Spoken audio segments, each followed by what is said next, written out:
You're watching Bread and Roses, a weekly political social magazine that's broadcast in English and Persian via New Channel TV. Hi, I'm Maryam Namazie. And I'm Fariborz Pooya.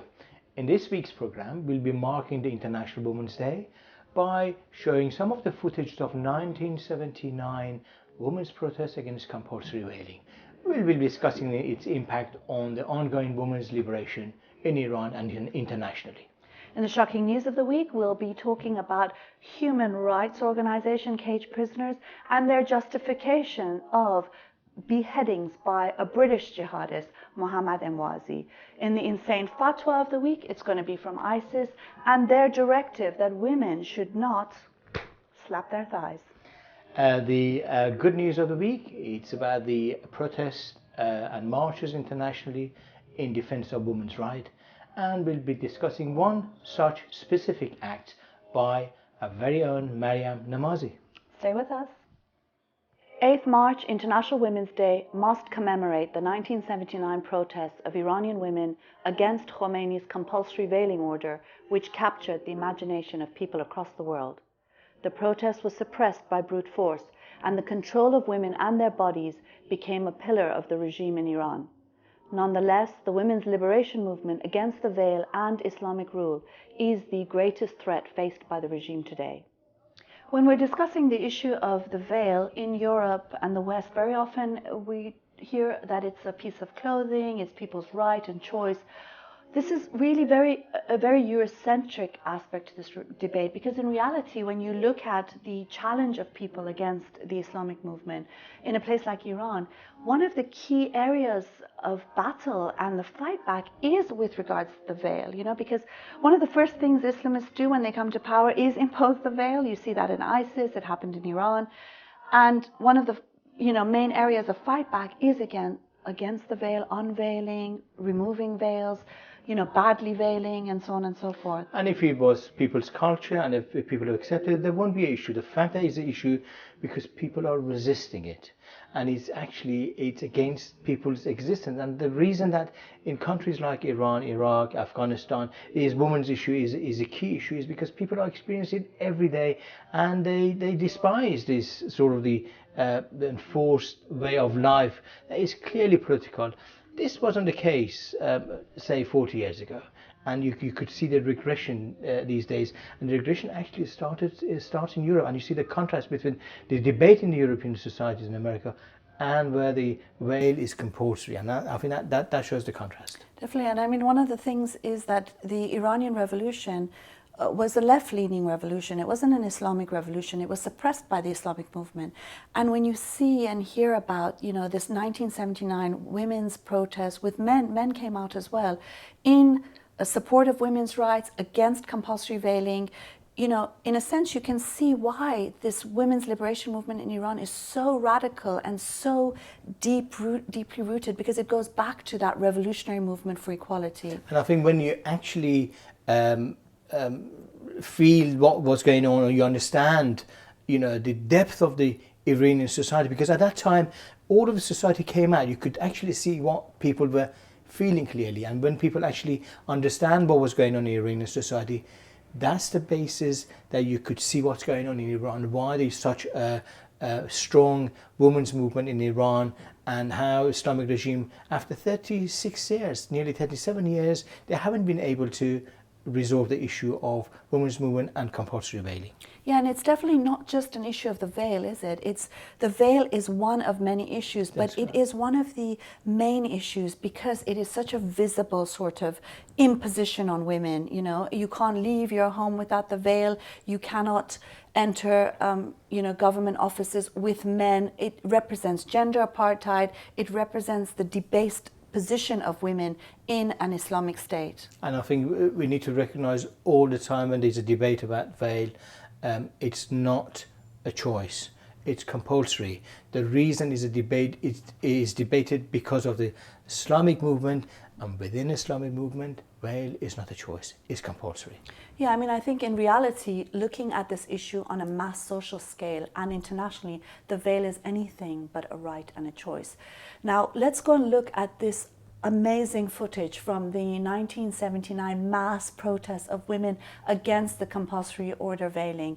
It just is such a beautiful video, and it just shows the resistance, and sometimes you look at it and you wonder, you know, is this really Iran of, you know, is this Iran because of the way the Islamic movement has tried to eradicate that protest and those demands, but those demands are very much alive even today in Iran. Stay with us and watch this video.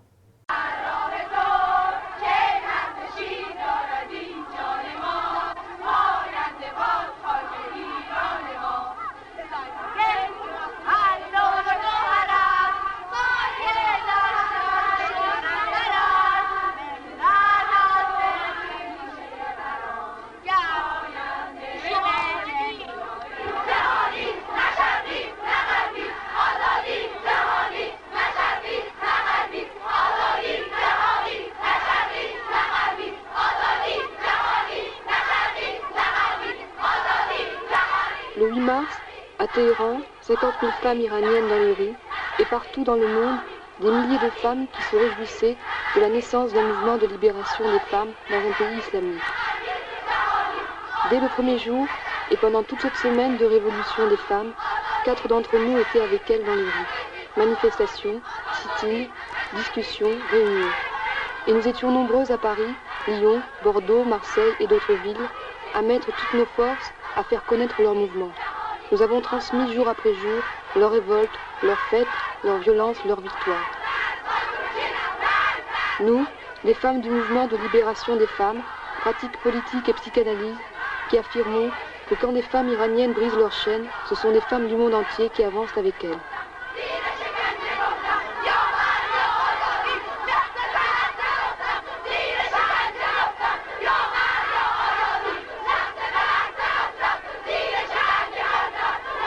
Le 8 mars n'est ni un jour de l'Est, ni un jour de l'Ouest, c'est un jour mondial. À l'aube de la Révolution, les femmes sont oubliées. Nous sommes des femmes iraniennes, nous ne resterons pas enchaînées. Sans la libération des femmes, la Révolution n'a aucun sens. D'autres slogans, nous ne voulons pas de voile obligatoire. Les femmes luttent et leurs luttes sont victorieuses. La police a tiré des coups de feu en l'air et essayé de les faire reculer. Les femmes ont crié « Nous n'avons pas peur, nous n'avons pas peur ». Et ce jour-là, dans Téhéran, partout, des femmes discutent passionnément. Une femme qui ne porte pas le voile nous a dit « Manifester dans les rues contre le voile, ça a été l'occasion d'une grande tendresse et d'une grande solidarité entre nous. Le voile, c'est une histoire d'hommes. C'est incroyable. Ce sont toujours les hommes qui défendent le voile. »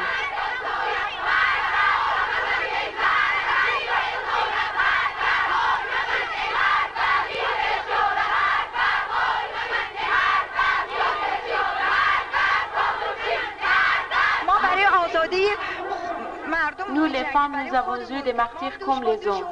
Nous avons lutté avec le voile et sans voile pour notre liberté et pour celle du peuple. Et si Khomeini continue ainsi, moi qui suis une vraie musulmane, je quitterai ma religion.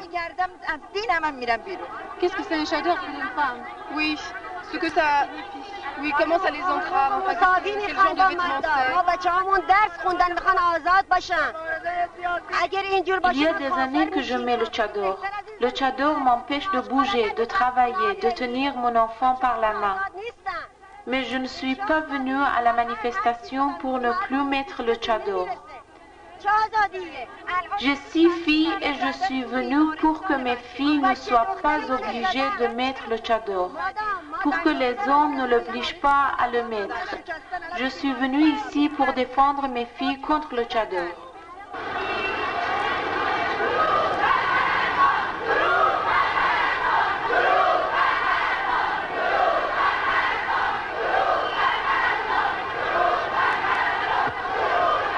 En passant devant l'hôpital, les femmes crient « Salut les infirmières, rejoignez-nous ».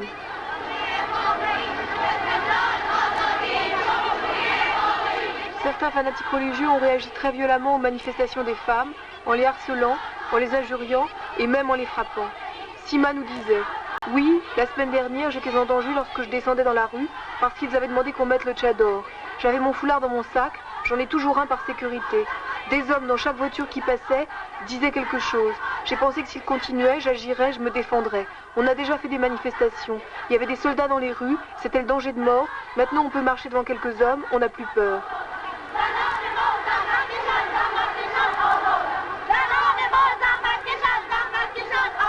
از اول که مسئله حجاب رو مطرح کردن ما همه زنا و اونایی که واقعا Quand notre révolution a commencé, toute la nation luttait pour le triomphe de la liberté contre la dictature et l'impérialisme américain. Tous ensemble, femmes et hommes, sortions dans les rues et crions ensemble pour tout ce qu'on a demandé et enfin on a pu l'obtenir.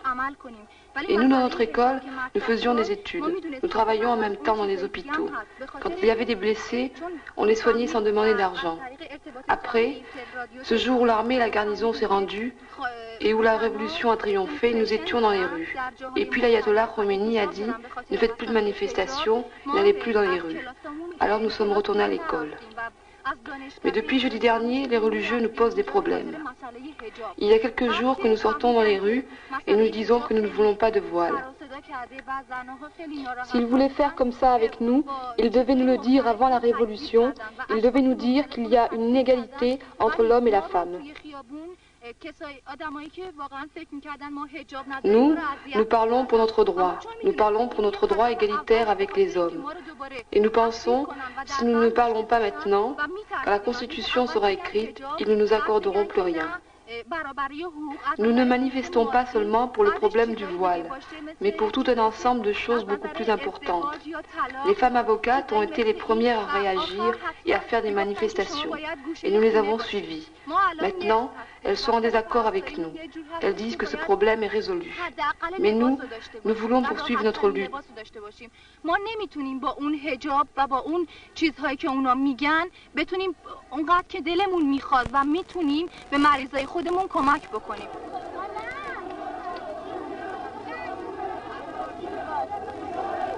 À Téhéran, nous avons parlé avec Kate Millett. J'ai été impressionnée par la ferveur et le courage des femmes. Je n'ai jamais vu des femmes qui s'organisent aussi rapidement et en si grand nombre. Il y a 10, 15 000 femmes dans ces manifestations. Aux États-Unis, ça prendrait des années pour se rassembler comme ça. Il faudrait de l'argent, il faudrait écrire aux gens, il faudrait de la publicité. Ici, quelqu'une brandit un panneau pendant la manifestation avec « sit-in à la télévision » ou bien « demain au ministère de la Justice ». Et tout le monde y va.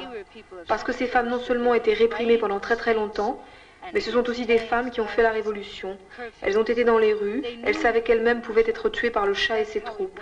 Ce sont celles qui ont eu le courage de sortir face au char, le courage de se soulever. Et beaucoup de femmes m'ont dit que pour leurs droits, elles pourraient se faire tuer, ça ne fait rien, la lutte doit continuer. Je n'ai jamais entendu des féministes dire des choses pareilles.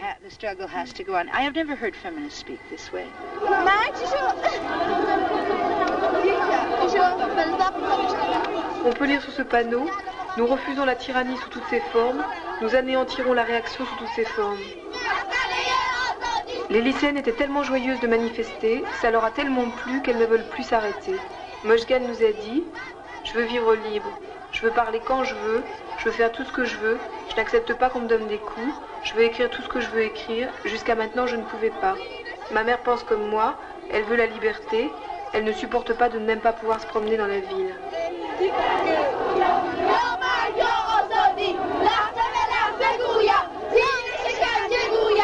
Après le 8 mars, de plus belle, les femmes iraniennes ont continué leur lutte.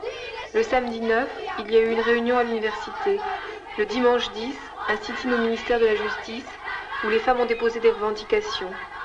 Dès le samedi, Khomeini était revenu sur ses positions et avait déclaré que le port du voile n'était pas obligatoire. Pour les femmes iraniennes, ça a été la première victoire. Et le 12 mars, de nouveau, de l'université de Téhéran au square de la Liberté, 20 000 femmes étaient dans la rue. Elles nous ont dit « Nous sommes réveillées. Cette manifestation ne concerne pas uniquement le problème du voile. Notre lutte, c'est aussi salaire égal à travail égal, et le droit pour les femmes de travailler, la liberté de la presse, la liberté de parole, la liberté de se rencontrer et de se rassembler. Avant, les femmes iraniennes n'avaient rien, ou plutôt 4000 prisonnières politiques. Les femmes se sont politisées depuis la lutte contre le Shah. Les manifestations de femmes sont une prolongation de cette lutte. Nous continuerons jusqu'à la libération complète des femmes. Nous pensons que sans cette libération, aucune révolution réelle ne pourra exister. On voit sur ces images que pour refuser le face-à-face avec les fanatiques religieux, les femmes iraniennes leur tournent le dos, calmement. J'avais envie de te demander pourquoi vous êtes venu là faire un sit-in devant la télévision à Téhéran. Ah, bien sûr, parce que vous savez, à la télé ou à la radio, il y a la censure, quoi. Oui. On n'a pas le droit de parler pour les femmes. Il y a seulement le gouvernement islamique qui doit parler, qui peut parler. Et nous, les femmes, on n'a pas le droit de parler. Hier, on a fait une manifestation. On avait à peu près 10 ou 15 000 femmes, mais ils n'ont rien dit à la télé. Seulement, il y avait des femmes, des femmes qui travaillaient à la télé. Ils sont manifestés pour qu'ils veulent travailler, mais M. Rezadeh, il ne permet pas. Alors, ils ont dit seulement qu'il y avait des femmes qui sont manifestées devant la télévision et il y avait des femmes qui avaient des couteaux à la main et c'était ça, c'est tout. Et nous, les 15 000 femmes, on n'a rien fait. Ils n'ont rien dit. Ils n'ont rien dit, c'est-à-dire on n'a rien fait. La manifestation, c'était rien. Les femmes ne doivent pas juger, les femmes doivent mettre le tchador, les femmes doivent faire ça, les femmes doivent faire ça. On a fait des manifestations pour dire que le gouvernement libre n'a pas le droit de dire il faut ou il ne faut pas. C'est nous qui choisirons. Et c'est nous les femmes qui choisirons notre droit.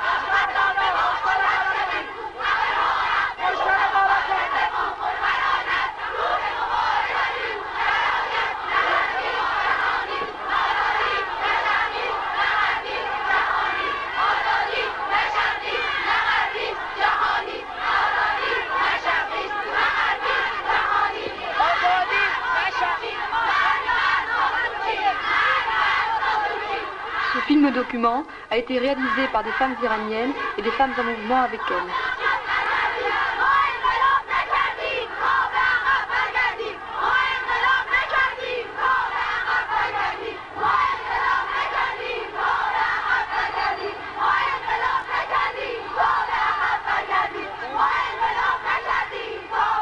I hope you enjoyed that video. I mean, the thing about that video is that it just shows, you know, how much people wanted to be free, and that's why they fought for a revolution. And I think one of the most wonderful bits of that film is when you've got the two veiled women, a woman in a chador and another woman wearing the headscarf, saying that they're there to defend their daughters so that their daughters don't have to be forced to wear the veil.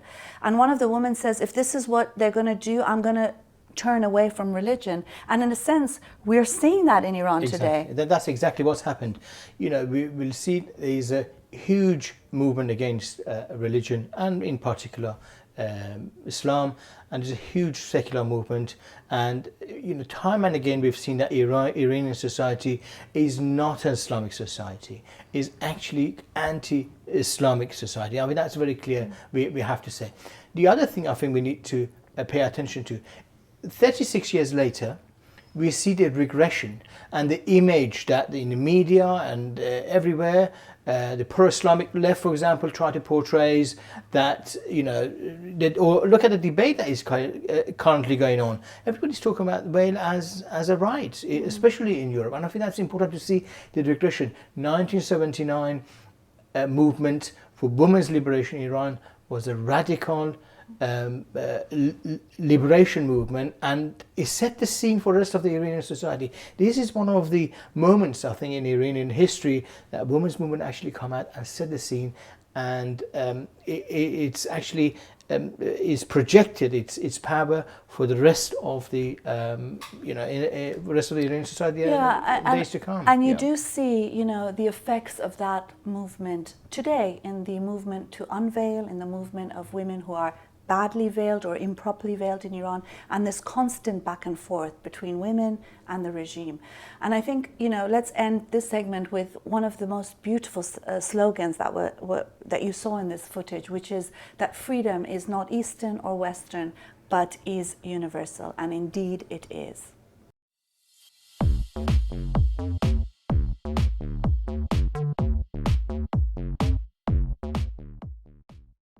Now, shocking news of this week is from Cage Prisoners, a human rights organization. Are they? Well, I guess there's a new definition of human rights since Amnesty International has been working with them. But basically, they had a press conference after the identity of the British jihadi Mohammad Emwazi's identity was established, defending him and saying that he was such a beautiful boy. Yes, I think that what it's crucial to recognise that at every terrorist attack, after any incidents of this nature, suddenly you'll have a herd, and I need to underline, a herd of the Islamists will come forward, try to justify that. And next to the Islamists trying to justify those atrocities, they'll be you'll have the pro-Islamic left sitting next to them. Yes. And we saw Socialist this Workers' Party. Thank you very much. Disgusting. And they'll be there. I think these are the ones who actually open up the road for the Islamists. I mean, no, sorry, I touched your microphone. Yes, that's okay. I'm getting excited. Don't get excited. I mean, the thing is that what's amazing is that one of the justifications was that Emwazi had been beaten by the security services and he had been threatened with beheading.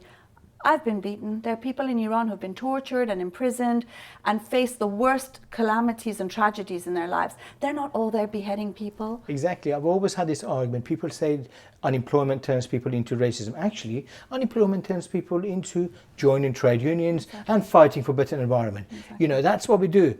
And I think that the fact that somebody goes and commits atrocity is the nature of that movement, and we need to recognise. I think that's important. There was an interesting comment on Twitter which said, what a disservice to all those people that face abuse and tragedies in their lives and turn it around into something empowering that defends humanity. How could you even compare, all those people with and justify these sorts of acts? That's what they do. So we need to recognise these so-called human rights group, these Islamist group, and the supporters are the ones actually trying to justify atrocity, and they're part and parcel of that movement and nothing else. And what's interesting is that Amnesty International worked very closely with cage prisoners, and they in fact fired the person in charge of gender unit, Gita Sahgal. We had her on our program. And, she had basically told them that they shouldn't be working with defenders of the Taliban. And, I'd like to ask Amnesty International, are you going to apologize to Gita Sahgal and to all of us for siding with Islamists at our expense? What's interesting is we contacted Amnesty International to work with us on a stoning case in Iran. They refused because they said they wanted to be impartial. Maybe it was because we weren't defending defensive jihad.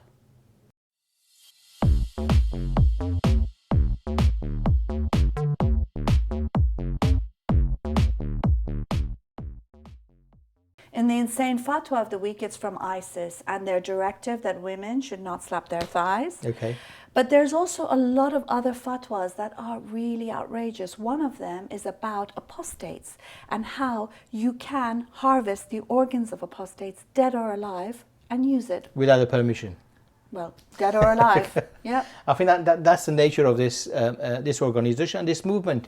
You'll see that they have no respect for human lives, and they do anything. I think the nature of these directives are basically to control society and exclude everybody and every activity, any normal human sort of activity, exclude them, and and just restrict it to what they say. And I think that's the nature of these. It's just pure control, and they go to absurd distance to be able to do that. Mm-hmm. I mean, it's interesting because a lot of the things that are in this directive include, that women are not allowed to mix. Universities UK, you were defending ISIS's position on gender segregation, that you can't shake hands with women, men and women can't shake hands. Again, the amount of times I've been told that you should respect people's right to religion for not wanting to shake my hand as a woman because I'm so dirty. All of these directives are now part and parcel of their law, and that's exactly the point that we've often made, is that this is not about the right to religion. This is about Islamism's right to impose their brutal restrictions on men, women, children, anyone and everyone that tries to live in the 21st century.